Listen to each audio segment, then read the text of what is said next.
جباجار دیرکی جباجار برخادانه سفربری روجاوای کردستان دوام دکن ها دوان کیلان دانه هنرمند حکمت حاجی حفلی سفربری روجاوای کردستان دبن هنرمند کو دولت اروپا هاتیه حفلی سفربری روجاوای کردستان دبن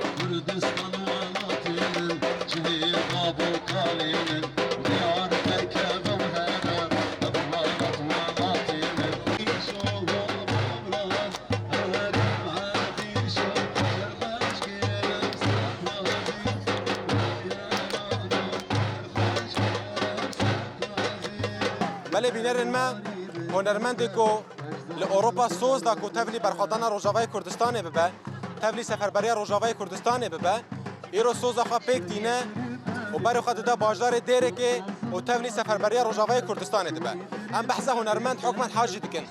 هنرمند حکمت حاجی هم بخیر هاتن باجدار دیره که یعنی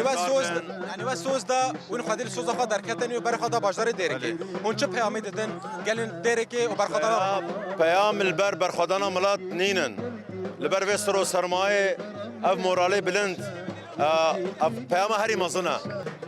کرد مورالی و گلکی بلندنی رو از ویدم از گلکی مبسوطم و از الویدم یان از او فی ملاتی امی بهبره سر بکفین یان بهبره تونه ببن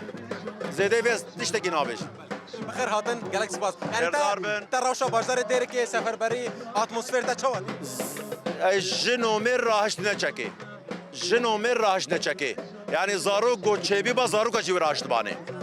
جنومر راهش نچکی مورال بلندن زیاده بلندن یعنی بین بگوتن آواز شروانو ایرو گماندادگرینن بله